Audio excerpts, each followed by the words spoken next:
Week 8 on Project Amberlight. Wow, this has been a big week. What has happened? So we've started the process of looking for locations. We need a home that looks like somewhere posh, that looks like it's good enough to be Charlie's home. We need a police station, interior and exterior. We need a hotel. We need Amber's bedroom.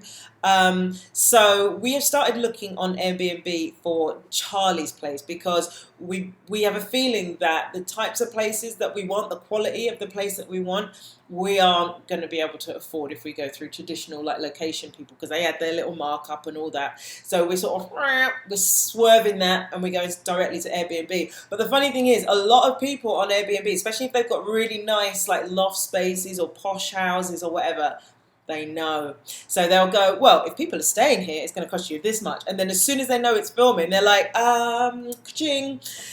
But what they don't understand is not every film is ka-chinged up. So we're having to sort of do a bit of negotiating, and some are more sort of savvy than others. But hopefully someone will just go, yeah, you know what? I'm behind you.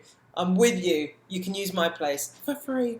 Well, no, that's not going to happen. But yeah, it'd be good to sort of be able to get a reasonably priced place that still looks the part. That's the important thing. That's what I've noticed in short films, is that the difference between often a great film or the difference between a feature film and a short film is often the resources that the short film has. And I don't mean that as in what can you get your hands on, but sometimes they use things that don't look real.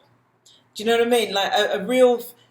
Like, you can use the corner of your living room and pretend that it's an office in a busy, and add sound effects, but you can tell, sort of thing. So I don't want to cut corners like that. I want it to look the part. He's minted. He's a millionaire. I want it to look like he lives in a home befitting a millionaire. So that's the challenge. On top of that, we have had some real successes in terms of crewing up. We have got our first assistant director, James, who is a very dear friend of mine. He's actually an amazing director, but he's come on to help us out. And he's flying in from Connecticut, woo, to come and help us. So that's going to be fun. And I think he's going to be really good to just keep me, because there's a lot of things that directors have to do that maybe I don't know about, and that he's done so many times that he'll go, you haven't done blah, blah, blah, whatever. And I'll be like, oh, yeah, I totally meant to. So, so that's going to be great to have him around. And so he's going to be on the ground. He's going to be there for the week before we shoot.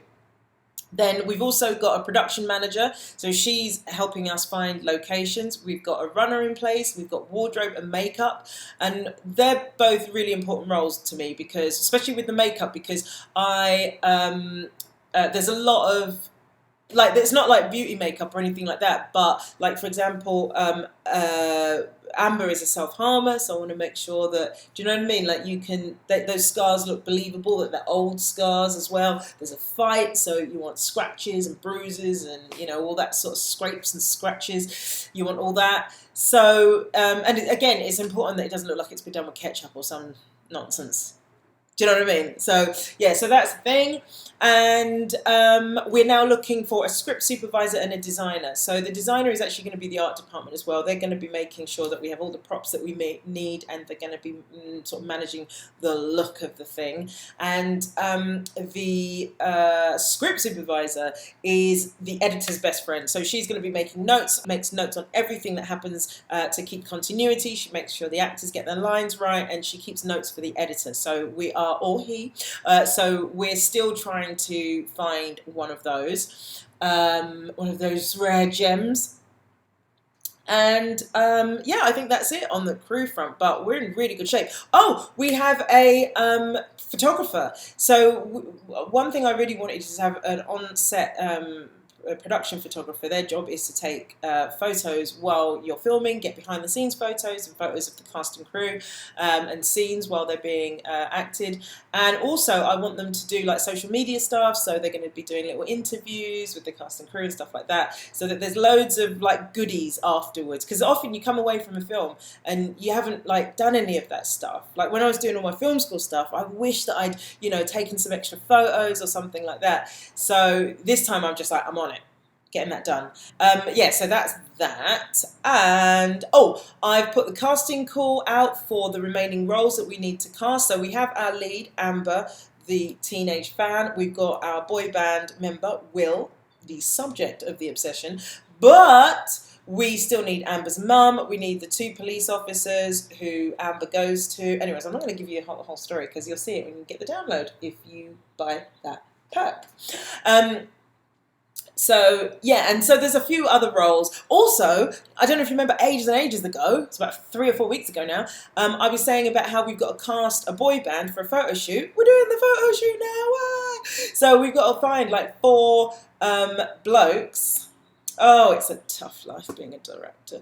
But we've got to find 4 blokes to be the fellow bandmates to Will, our lead bloke. So I just put that casting call out, and that's on Casting Call Pro. If you are an actor and you're interested in being in the film, then look on Casting Call Pro UK and you'll see a casting call for Amber. That's me. What else? Oh, and then lastly, the Indiegogo campaign. I wanted to talk about this last because it's always been first, like the previous weeks, because that's all that's been going on. But this week I wanted to talk about it at the end. So we're in the last 10 days, we've got to 57%, and we have got to get over the line. We just have. I looked at the budget, and 17 grand is minimum that I want to do this for. I want to make sure people get paid, all that sort of good stuff. I've said it before. So, yeah, I really want to make sure we get over the line.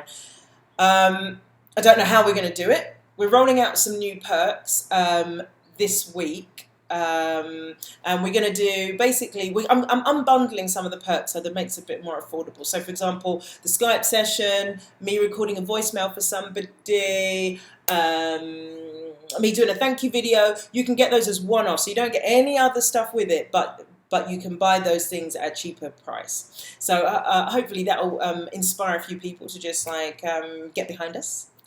And I think that's it. There's a lot happened this week, but yeah, it feels like we're ticking along. I learned something else about myself. This whole thing is going to be a massive like learning curve in terms of, you know, learning stuff about yourself. But I learned that I am really uncomfortable when I don't know something, like I don't know what's going on when I feel like I should.